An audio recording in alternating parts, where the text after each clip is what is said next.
Creamline balik reinforced conference finals na matapos ang kalahating dekada. Gumawa ng epic comeback versus Signal. Power duo ni Erica Staunton at Bernadette Pons muling naghalimaw. At kamera ng PVL tila naging kiss cam. Pero before we begin, please don't forget to subscribe, like and comment on this video. I-click din ang notification bell para lagi kang updated sa Creamline happenings.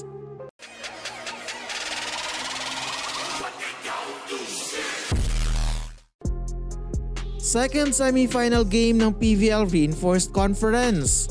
Nagharap nga ang 9-pit seeking na Creamline Cool Smashers at much improved na Signal HD Spikers.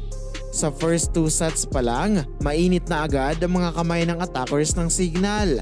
Halatangang napaghandaan nila ng husto ang CCS dahil halos hindi sila mapatayan ng bola. Nagpakawala din ng naglalakas ang mga palo ang import nilang si MJ Perez na hindi naman madepensahan ng maayos ng kabila. Naging on point din ang mga serves nila lalo na ni Jel Cayuna at pinatunayan niya kung bakit siya ang number 2 best server sa liga. Sa kabilang banda, nagpaula ng naglalakas ang mga palo si Erica Staunton kaya nanatiling dikit ang score. Tinulungan na rin siya ni Pangs Panaga sa pamamagitan ng mga quick middle hits. Pero sadyang unstoppable ang mga back row attacks ni Perez kaya hirap na hirap ang Creamline na maagaw ang kalamangan. Idagdag mo pa dyan ang solid net defense ni Riri Meneses na nagpahirap lalo sa mga attackers ng CCS. Naging impressive din ang ball distribution at point contribution ni Cayuna kaya hindi na nagawa pa ng Cool Smashers na makahabol at nakuha na nga ng HD Spikers ang sets 25-20 at 28-26. Sa third and fourth sets naman, hindi pumayag ang Girls in Pink na umuwi sila ng maaga.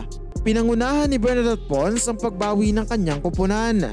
Pinatunayan niya kung bakit siya ang MVP frontrunner with her fast and smart attacks. Mas lalo ding nabuhayan si Staunton kaya lumobo pa sa 4 ang kanilang lamang. Everything was going well nga for the Cool Smashers at naging effective ang kanilang offense from all sides of the court. Samantala, nagpatuloy naman ang mabibigat na serves ng HD Spikers. Hindi rin nagpaawat si Perez sa pagpukol ng mga puntos. Sa fourth set nga, on the verge of losing na sana ang CCS with Signal already at match point and holding a 3-point lead. Pero hindi sumuko ang 8-time PVL champs at talagang ginapang nila para mabura ang lamang. To the delight of the fans, nahabol nga ng Cool Smashers ang score ng kalaban at sila pa ang nakasungkit ng sets 18-25 at 25-27. Sa deciding 5th set, nasa Creamline pa rin ang momentum mula sa epic comeback from the previous set. Pero mas nag-alab ang kagustuhan ng HD Spikers na makabawi kaya naman bumalik ang kanilang impressive defense at maagang nakaabante sa set. Activated na rin ulit ang mga middle blockers ng kupunan at looking very sharp na sila. Bumomba na ng mga palo si MJ Perez at tila ayaw na nilang papormahin ng CCS. Pero katulad ng nangyari noong set 4, muling nag-start ng run ng Girls in Pink sa pangunguna ni Pons. Gumana rin ang net defense ni Pang sa crucial moment kaya tuluyan na nilang nakuha ang lamang at ang momentum. Ang spike nga na ito ni Pons ang nagtapos ng game 25-20, 28-26, 18-25, 25-27 and 13-15. Naging highlight nga ng laban ang isang malakas na facial hit kay Risa Sato na nagpaantala saglit sa laro. Natamaan kasi sa mata ang nasabing player habang nagbablock at tila namaga pa ito. Agad namang nagsorry si Acuna dahil sa hindi sinasadyang pangyayari.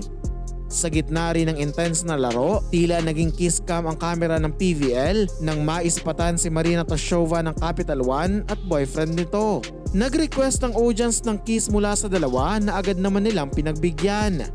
Sa game na ito ay umiscore ng combined 66 points ang power duo ng Creamline na sina Staunton at Pons. May 38 big points ang player of the game na si Erica habang isa na namang triple-double performance ang nagawa ni MV Pons with 28 points, 17 excellent digs and 24 excellent receptions. Sa panalong ito ng CCS, abante na sila sa reinforced finals after 5 years kung saan naghihintay ang undefeated na Akari Chargers. And that's it mga Kavali News. Please continue supporting this channel para sa mga up-to-date na kaganapan sa Creamline World.